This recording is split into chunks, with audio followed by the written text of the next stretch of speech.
There are but a few out there with the same drive to achieve as Robert Herjavec. Robert has become one of North America's most recognizable business leaders out there today. He arrived on a boat with his parents in Halifax, Canada, after escaping communism in former Yugoslavia.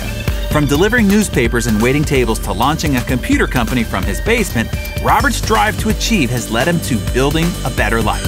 A dynamic entrepreneur, Robert has built and sold several companies. He's the author of 2 best-selling books, and of course, he's a shark on ABC's hit TV show, Shark Tank. As Robert says, our ability to achieve is only limited by our ability to dream. So I'm excited to have him here today to help us expand our dreams and our ability to achieve. Robert, welcome to our set here at Success. Thanks for having me. So Robert, let's get to know you a bit. Tell us what drives you. I mean, why do you get out of bed each morning and put in the work? Well, I guess to be successful. You know, it's funny. I have this incredible desire and almost an insatiable need to be better. And it started off with being the odd kid on the schoolyard that never got picked for sports and always got picked on. And I have this incredible chip on my shoulder that I had to prove myself. And somewhere along the way, it just stayed with me. You know, I always think that great wealth just makes you more of who you were before you had any money. You know, before I had any money, I was a tech guy who loved technology and wanted to work really hard to escape being poor. And today I'm a tech guy who loves working really hard and has this need to keep going every single day.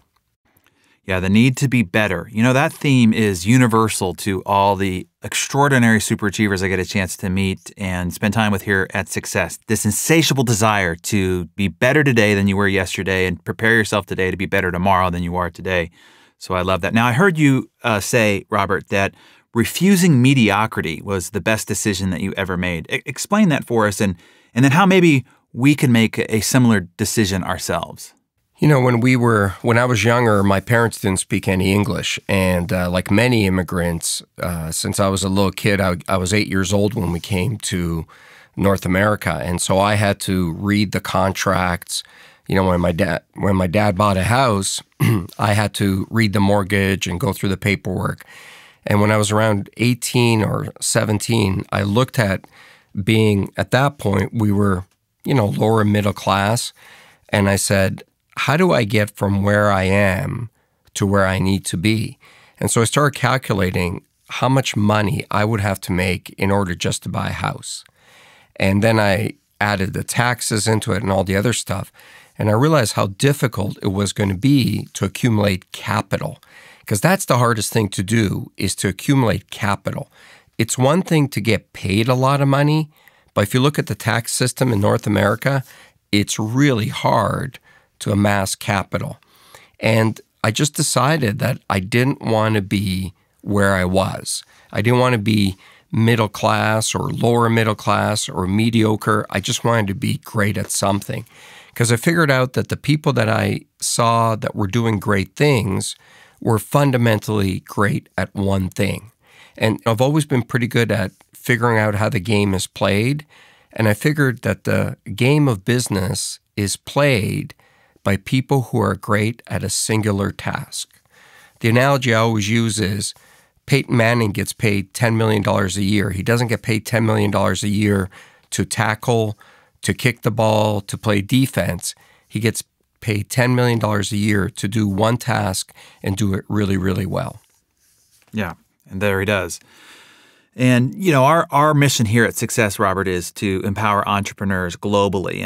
And we do that by revealing the truth about entrepreneurialism. I mean, there's the good, there's the tough, there's the ups, there's the downs. So I want to get your perspective on this. Is being an entrepreneur everything that you thought it would be when you first started out? Talk about some of the best and some of the worst parts of being an entrepreneur for you. You know, it's funny. On the show, the 5 of us often sit around and talk about this very topic. And we say, are great entrepreneurs born or are they made? And you've got some people on the panel that say, oh man, I knew I was going to be a billionaire or a millionaire when I was 10 or 12 years old. And while I would love to be able to say that, the hard reality was I didn't want to be rich.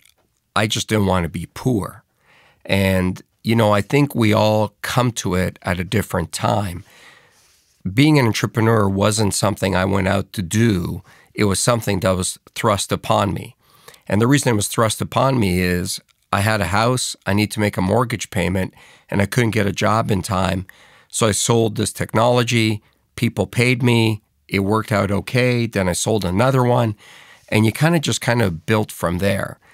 It's turned out to be way more lucrative than I had ever imagined. And I don't mean just monetarily, because the money can be good some days and can be bad some days.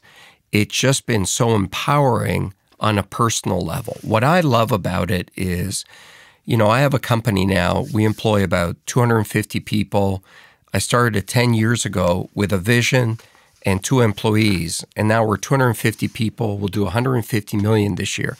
And every day when I get off the elevator and I walk into my office, it's this feeling of accomplishment and satisfaction, knowing that I had this vision and a few years later, it's real. And I love that. I love the ability that entrepreneurism gives you to create the tangible from the intangible. Yeah, I agree. And what a feeling. Oh, what a feeling. So now along the way, along your ride, it hasn't always been a smooth ride for you, Robert. I mean, you have certainly encountered what I call the entrepreneur roller coaster. You've hit that rock bottom a few times in your ride. Tell us what happened. Talk about coming back from that and what gave you hope that you would make things better along the way. Yeah, it's funny when you think about success and you think about business and you think about being an entrepreneur, everybody wants to talk about the good times. And I always say to people, it's easy to be an entrepreneur when the sun is shining. It's easy to run your own business when there's good cash flow and people love you and there aren't many problems. But have that same desire to do it when your biggest customer just left, or do it when you don't have enough cash to make payroll, or do it when you've got real problems at home and nobody cares. Being a great entrepreneur is the ability to stay focused and highly motivated when there's failure around you. And somebody said to me a long time ago, it's not your ability to handle success that'll decide how successful you'll be. It's your ability to absorb failure. Not take failure, not get hit, but absorb it. I mean, absorb it with every fiber of your body. When there are those days where you feel like, I just cannot go on. Get up on those days, get in front of your team, and get them going in the same direction and be highly motivated on those days. Because if you can do it on those days, you can do it any day.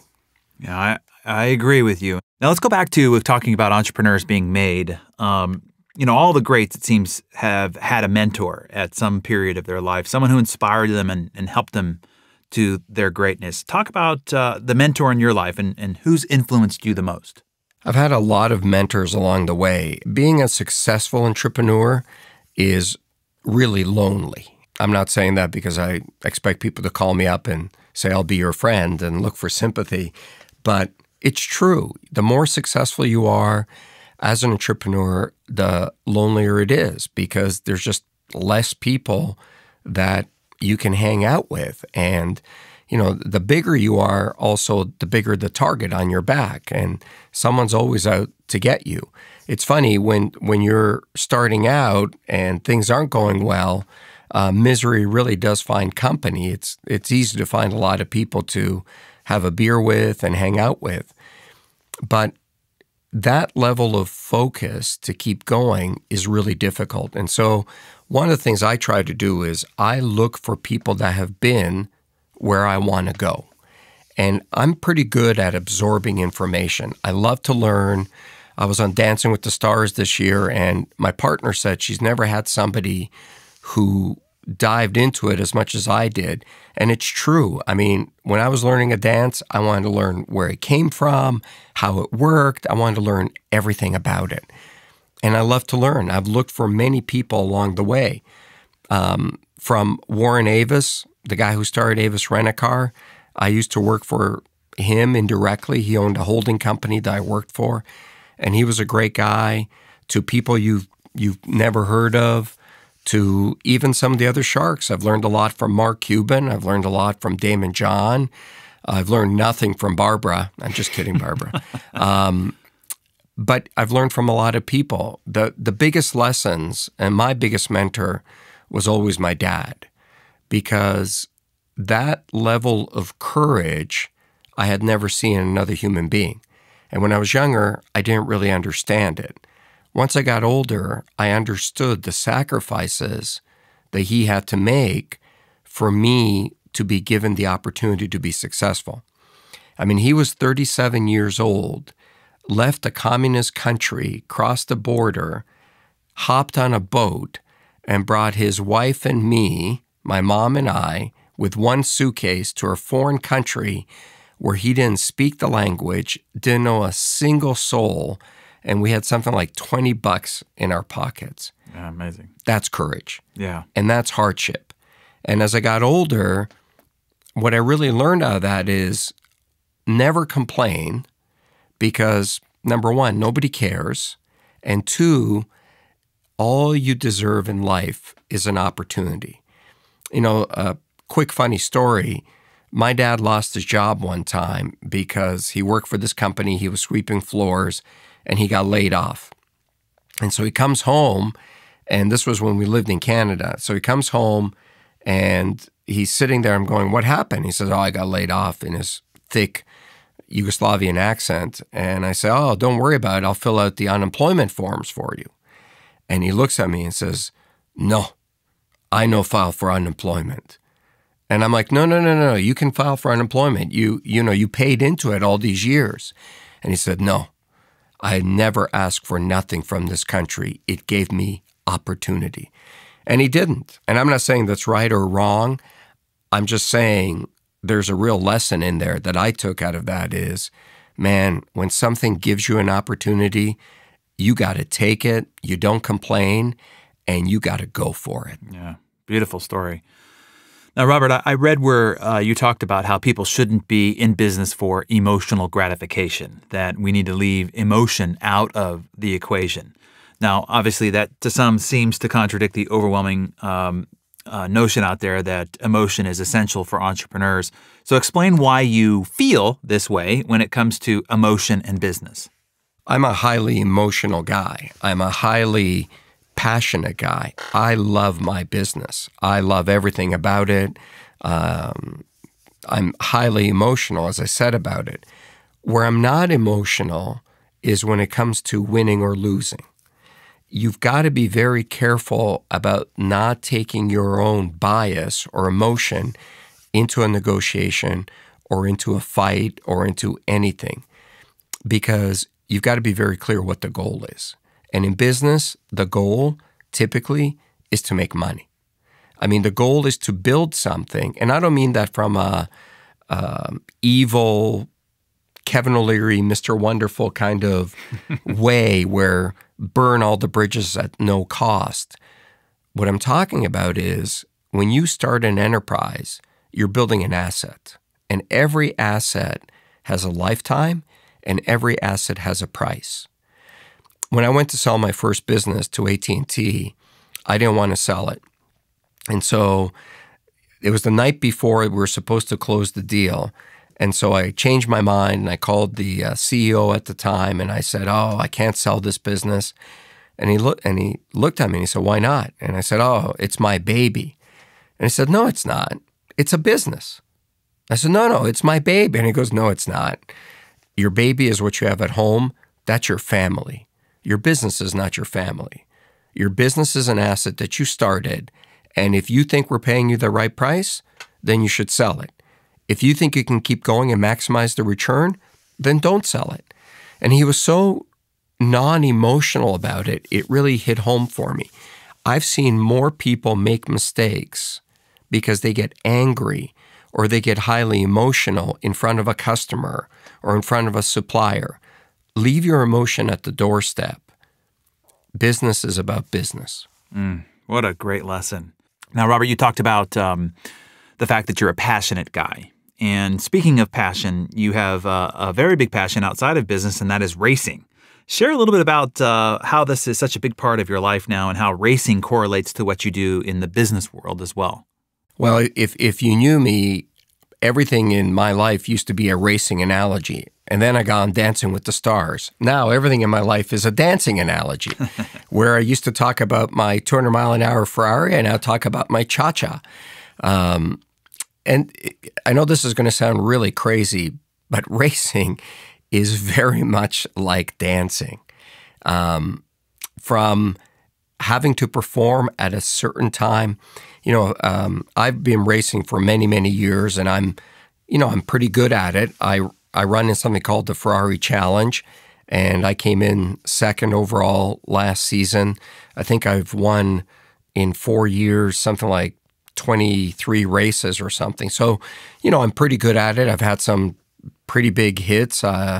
Almost broke my back in Brazil. I hit a wall at the Daytona Speedway at about 186 miles an hour, cracked 3 ribs.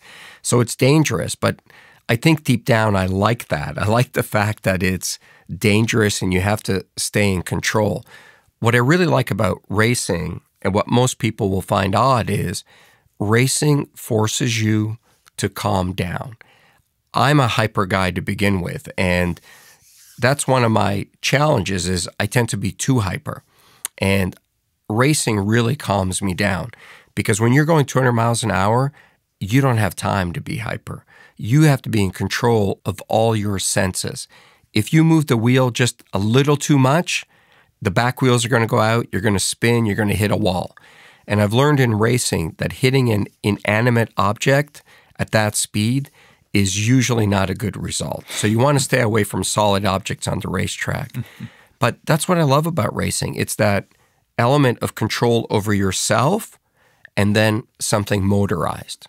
Yeah, I did a race course as well. That was the lesson that I took away, is that I was gripping the wheel too hard. I was trying to be intense. The faster I went, the more intense I became, and obviously the worse that I was performing. And learning to relax when you're going at such a high velocity is counterintuitive, but it is really the mastery set of learning how to race well, and as you said, also how to do well in life and business. So it is a great analogy.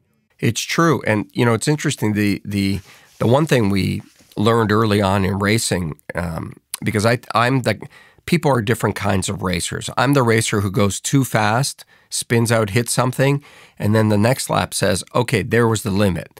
That's how I test the limit. When I was racing at the beginning, I used to spin out and hit the wall, and it was painful and expensive. And so I'm sitting down with my race coach, and I said, how do I fix this? And so, well, besides not hitting stuff, the way you fix it is you got to stop looking at where the danger is. Don't look at where the car is going. Look at where you want to go. And I'm like, what do you mean? And he said, when you're going that quickly, your body cannot keep up with your mind. So if the car is spinning and there's a wall 3 feet away from you and you're going 180 miles an hour and you look at that wall, you're going to hit the wall. But if you're spinning at 180 miles an hour and the wall is 3 feet away and there's an open field to your right and you can force yourself not to look at the wall and look at the open field, the car will miraculously end up there. And so I tried it, and it's really true. And, the big lesson for every entrepreneur there, obviously, is don't look at the danger, look at the opportunity. Yeah, when I interviewed Mario Andretti for Success and asked him what's the number one key to becoming a world-class race car driver, his answer simply was, don't look at the wall. And then he explained that your car will go in the direction you point your eyes. So the last place you look is at the wall. So it is beautiful. And it sounds really easy, doesn't it? Yeah. Don't look at the wall. But I got to tell you, when the wall is 3 feet away and the last time you hit the wall, you crack 3 ribs, you want to look at the wall. Yeah, exactly. If I were to quote you, you say, success is not about winning at everything. Success is about finding out the stuff you shouldn't be participating in. Those are words from another interview that you did. So give us your best advice for finding out the stuff we shouldn't be participating in so we can focus on the things that we should be. When we're small and we're not good at something, we're taught to get better at it. My son didn't have very good handwriting when he was in school, so the teachers spent all the time getting his handwriting better. And he had to stay after school late to get his handwriting better. And I remember going to school and the teacher saying, oh, you got to get your handwriting better. And I remember even myself, I hate to admit it, thinking, oh, he's really going to struggle. His handwriting is so bad. And I don't mean it was sloppy. I mean, it was awful. And you know what? Today he has a successful job. He's 22 years old. I can't remember the last time he wrote something. What millennial, what kid today actually writes stuff? He can do it on a computer. He can dictate it. All that time and all that energy focusing on something he wasn't good at was really a waste of time. And I think that's the way our education system is based and the way that we're taught. Whereas when you get into business, nobody buys from you. Nobody makes you wealthy because you're okay at something. The world does not reward mediocrity, nor does it reward average. It only rewards exceptional. So you got to find that one thing that you're good at, and you got to become great at it. Because if you focus what you're not good at and try to become good at it, you're going to run into somebody who is going to clean your clock at it. When you hit the real world, you're going to start competing with people who are really, really good at something. Technology, advertising, something. And they know it inside out. You want to make a lot of money, you want to be successful, you got to take those people on with a skill that you're world-class at. Fantastic. So, Robert, let's just do some rapid-fire questions as we wind this up, okay? So, some funny and some to try to get to know you a little bit better. If you could sing one song on American Idol, what would it be? I Did It My Way, Frank Sinatra, written by Paul Anka, Canadian. Beautiful.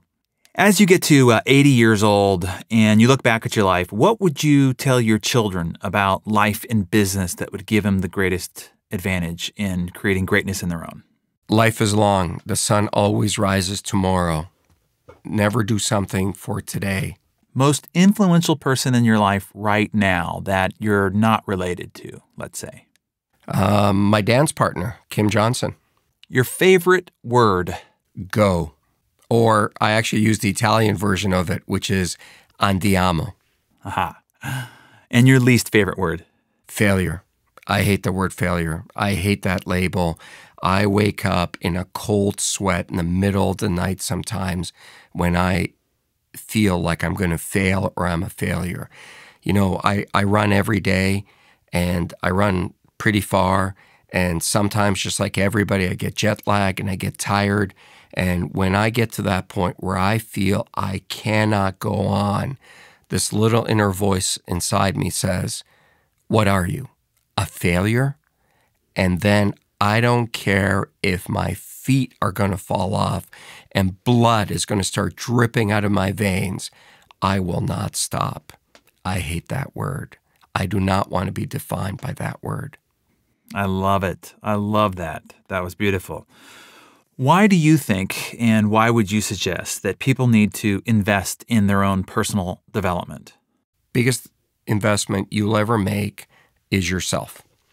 You don't control the stock market. As much as your broker might get you to think you do, and as much as you hear about that person that invested $10,000 in Apple, now they're worth, $20 million, those kind of stories, the reality is it doesn't happen that often. We had Chris Sacca, who was one of the original investors in Uber, on our show, and we had this guy come out and pitch. He was a guest shark, and I said, lightning doesn't always strike twice. And then Chris listed off like 10 companies he's invested in that are worth over $1 billion. So, I kind of ate my words. But the point is, you can't count on that. You've got to be able to do it on your own. I mean, you've just got to be able to go out and do it. And how do you, Robert, how do you define success? Boy, that's a tough one, because I think it changes for me. I think every great entrepreneur at their core is restless and troubled and a bit of a hypochondriac and uncertain, all these other things. You know, for me, success is measured by growth and how well we do at work. And, you know, I'm just like everybody else. Outside of work, it's measured by family and being happy and being at peace, because I think every human being wants to find peace and love and security in life and, you know, drive a nice Ferrari every now and then. Mr. Robert Herjavec, I have to tell you, this has been a real delight. I know when I shared with some friends and colleagues that we were going to be spending the day together, I heard many people say, oh, he's my favorite shark, or, oh, he's so handsome. And of course, I had to say, you know, if you like that sort of thing.